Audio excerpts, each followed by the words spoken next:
ٹھیک ہے. تو فرماتے ہیں وہ جو ہم نے گزشتہ درس میں بیان کیا وما یعلم تاویلہ الا اللہ والراسخون فی العلم، یہ جو واو ہے کیا یہ واو عطف ہے یا استئناف کے لیے ہے؟ تو اس اعتبار سے ہی علماء کے دو طبقات بنتے ہیں.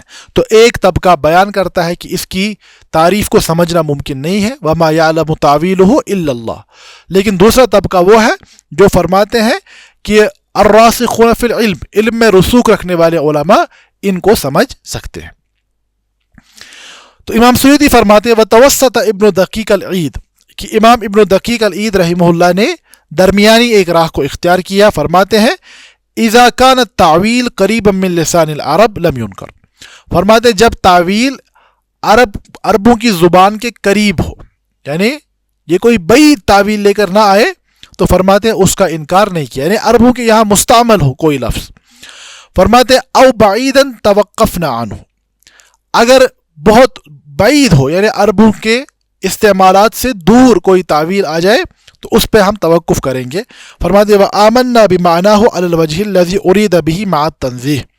قال وما كان معناه من هذه الألفاظ ظاهرا مفهوما من تخاطب العرب قلنا به من غیر توقیف. تو فرماتے ہیں اگر کوئی لفظ ایسا بیان کیا جائے جس کا ظاہر معنی سے ہٹ کر مراد لینا عربوں کے یہاں معروف ہو تو ہم اس میں اسی معنی کو توقیف کے بغیر، یعنی اس میں ہم معنی کی تفویض نہیں کریں گے بلکہ ہم وہاں پر اس کو اختیار کریں گے. فرماتے ہیں جیسے کہ سورۃ الزمر میں کہا گیا یا حسرتا علی ما فرطت فی جنب اللہ، کہ ایک انسان جب موت کے قریب ہوگا تو وہ ندامت کے ساتھ کہے گا ہائے افسوس میں نے اللہ کے جناب میں، یہ جو جنب اللہ ہے نا، جنب کسے کہا جاتا ہے؟ پہلو کو.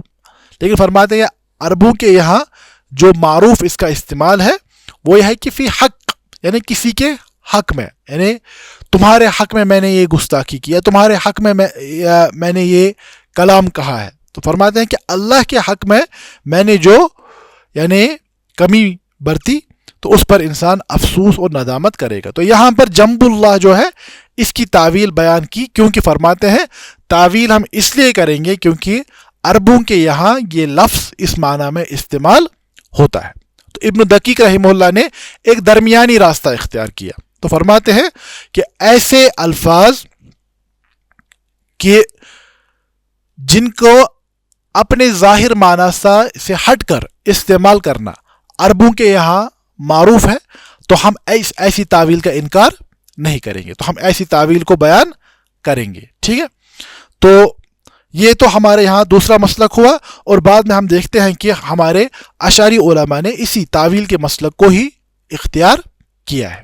ٹھیک ہے، اس کے بعد امام سیوطی نے بعض یعنی مثالوں کا تذکرہ کیا ہے کہ مثال کے طور پر قرآن مقدس میں یہی استوا، وجہ، ید، یا اللہ رب العزت کے بارے میں غضب کی صفت کا بیان کرنا یا اللہ کے تعجب کا تذکرہ کرنا، تو یہ سب کیسے کیسے علماء نے ان چیزوں کو سمجھا ہے تو امام سیوطی نے تفصیل کے ساتھ بیان کیا ہے. اب چونکہ ناظم نے استوا پر ہی اکتفا کیا ہے تو ہم بھی اسی پر اکتفا کریں گے. تو فرماتے ہیں من ذالک صفت الاستواء، فرماتے ہیں جو قرآن کی آیات متشابہات میں اللہ کی جن صفات کا تذکرہ آیا ہے ان میں استوا کا تذکرہ آیا ہے. تو فرماتے ہیں، اور امام سیوطی فرماتے ہیں کہ میں نے جو اپنی تحقیق کے مطابق اس پر یعنی اہل سنہ کے مذاہب کو دیکھا یا اس کے حوالے سے جو کلام کیا گیا ہے، فرماتے ہیں وحاصل ما رأیت فیہا سبعۃ اجوبہ، کہ اس بحث میں جو کلام آیا ہے تو میں نے یہ دیکھا کہ اس کا خلاصہ یہ ہے کہ 7 قسم کے اقوال موجود ہیں. فرما احدھا، پہلا کیا ہے؟ حقا مقاتل والقلبی عن ابن عباس رضی اللہ عنہما ان استوى بمعنى استقر وهذا ان صح يحتاج الى تعویل فان الاستقرار يشعر بالتجسیم.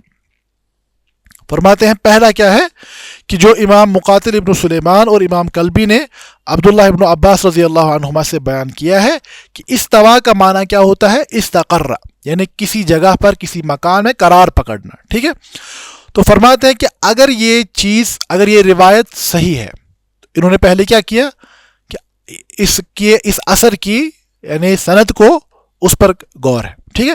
فرمایا اب اگر کہ یہ سند صحیح ہو تو فرماتے ہیں یہاں پر تعویل کی حاجت پیش آئے گی. کیوں؟